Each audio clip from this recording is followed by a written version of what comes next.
Hi, the topic for today's video is merge and concatenation in pandas. Let's see how we can combine our data frames using these two functions in pandas. But before starting the video, please subscribe to our channel and press the bell notification icon to never miss out on our videos. We use merge, join, append and concatenate functions to combine various data frames in pandas.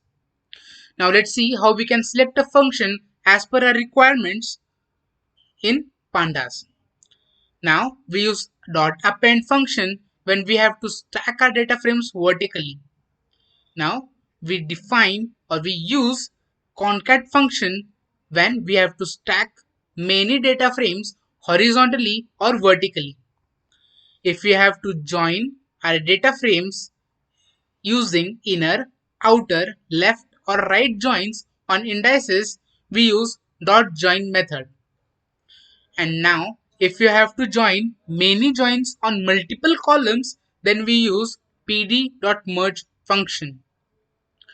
Now, append and concat have similar functionalities, but concat is more flexible than append, so we use concat over append. And similar with merge and join. Merge and join have similar functionalities, but merge is more flexible than join.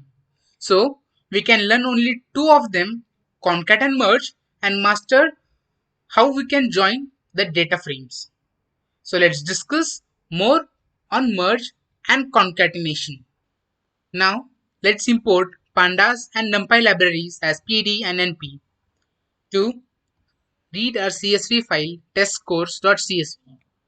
Now we have our data frame which gives the scores of a candidate in a school of pre-test and post-test.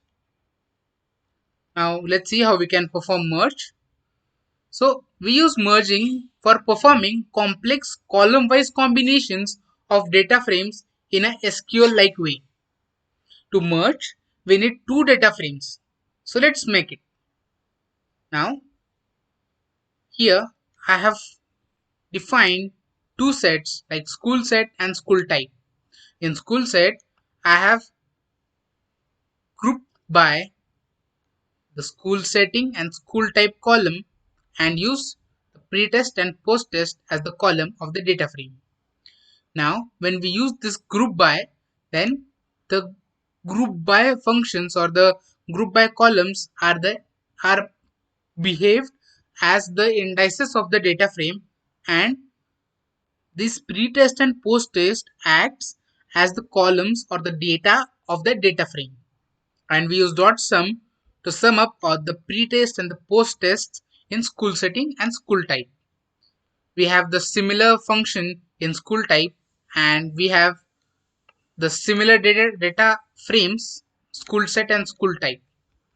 Now we have both same, but now let's see what pd.merge has for us. Now pd.merge has these many functions to perform on it. Now we can use left, right to now see you here the left, the first data frame which we want to merge is assigned as left. The second data frame which we have to assign is assigned right.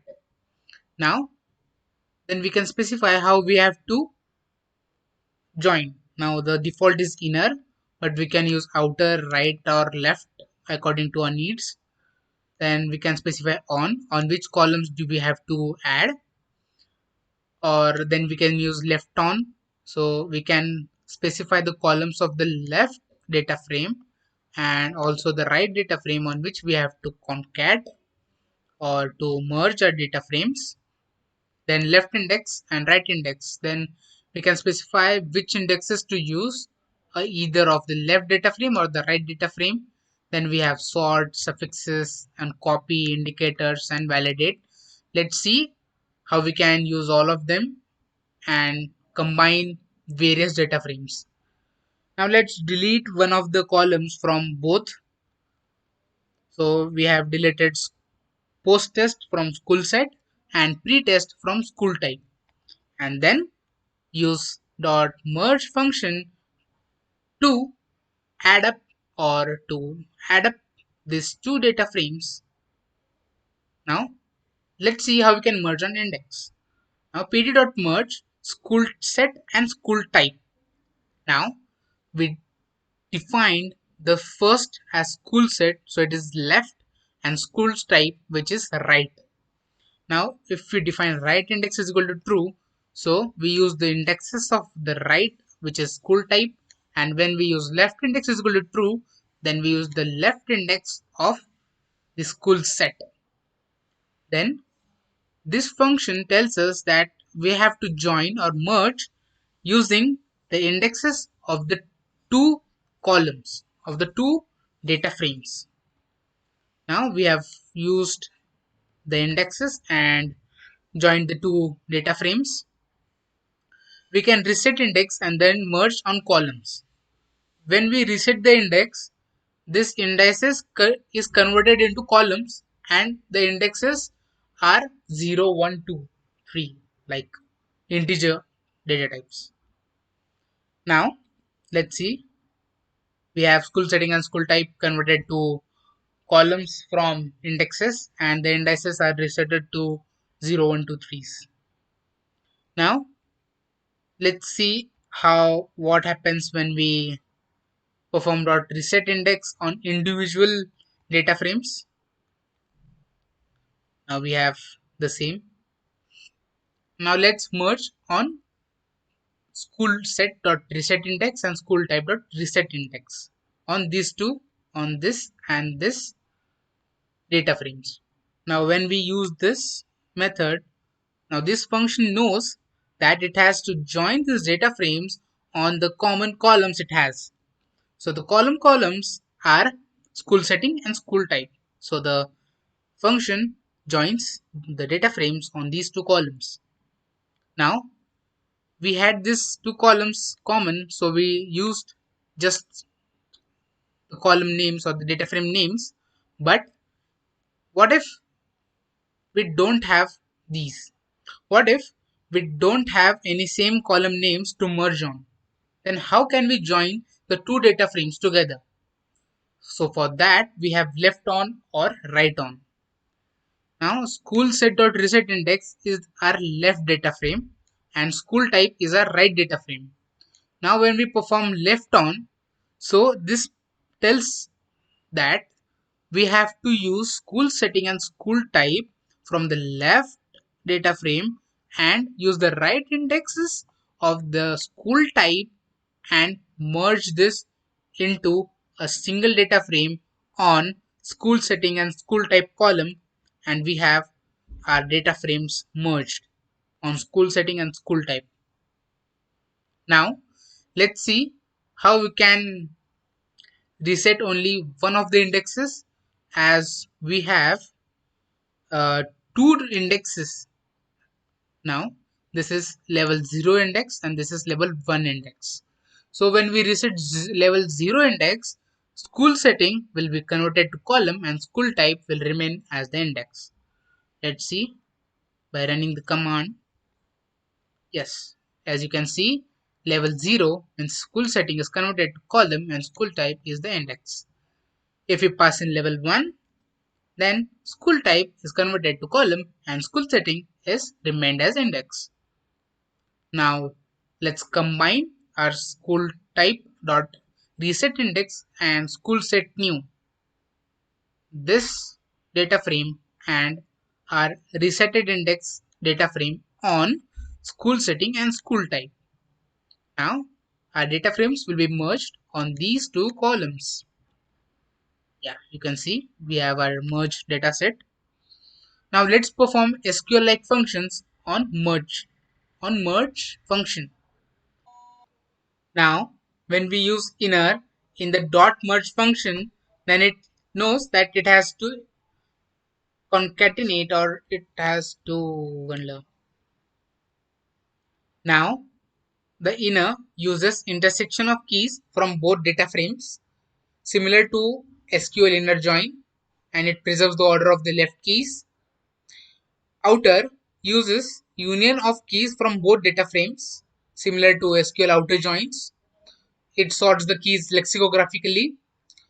Now when we use left, we use only keys from the left frame, similar to SQL left outer join, and it preserves the key order. Then right uses only keys from right frame and similar to SQL right outer join. If you want to know more about SQL and joins, please check out our SQL playlist. Now let's see how we can use left inner outer and right in our merge function. Now here you, as you can see, school set dot reset index and school type dot reset index head 2. Now the one which I have selected, the right data frame, we have only 2 rows selected, and here we have our 6 rows. So when we write or when we use left, then what it does is it takes all the columns and all the rows from the reset index and takes only those from the right index and gives nan of for the others. Now this school type dot reset index has post test in it, and as we have selected only 2 rows, it will give only 2 rows as numeric and other as nan values. Now let's see if what if we use inner. Now inner, as here you can see, it uses intersection of keys from both frames. Now here we have 6 rows and here we have only 2 rows. So the intersection is 2 rows. So we have only 2 rows printed. Now if we use outer, then but here as you can see we have used the last 3 rows and here we have used the first 2 rows. Now when we use outer, we have these 3 rows and these 2 rows in our data frame, and indicator is equal to true. This refers that how each row was merged. Now we can see this row was merged left only because it has only left values, as we have only chose the tail 3, the last 3 values. Then the second row is also merged left only, and the last 2 rows, which is this head of school type, is used or is merged right only, and we have a data frame like this. Now let's use the right index and left index of the same data frame, but we use suffixes to differ on the columns we have. Now we have the same column of preset in the school set, but if you want to give different names or give suffixes to the column names, then we use suffixes is equal to and then the column names or the suffixes to the column names. Now we have suffixes like pretest underscore left and pretest underscore right. Now that's all from the merge. Now let's see what is concatenation and how we can use in pd.concat. Now concatenation, as the name refers, to join 2 data frames. Now concatenation is for combining more than 2 data frames in either column wise or row wise, but it has limitations of use. It is very simple, cannot perform more complex operations with concat as we do in merge. We can concat as many columns as we want, but they have to be in same index and should be specifically constructed. But it is more flexible than append, so we use concat over append, but merge is more powerful than concat.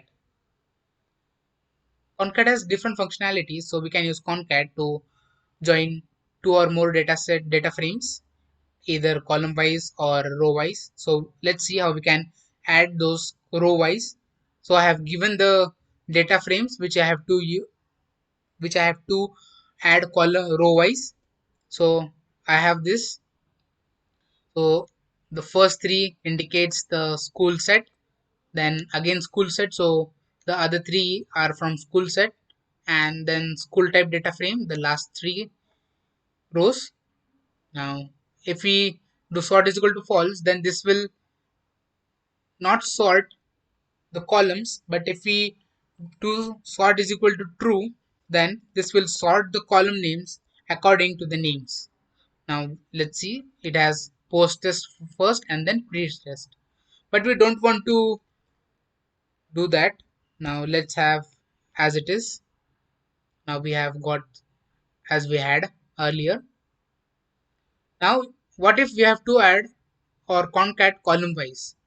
Then we just pass axis is equal to 1, and we have added the two data frames column wise, and we don't have any nan values in it. Now we can specify the source from where our dataset is. Suppose our school set data frame is from Kaggle, and school set and school type data frame is from some another website.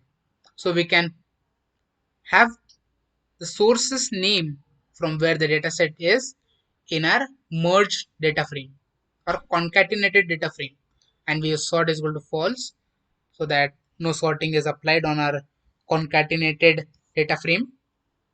Now let's see the output.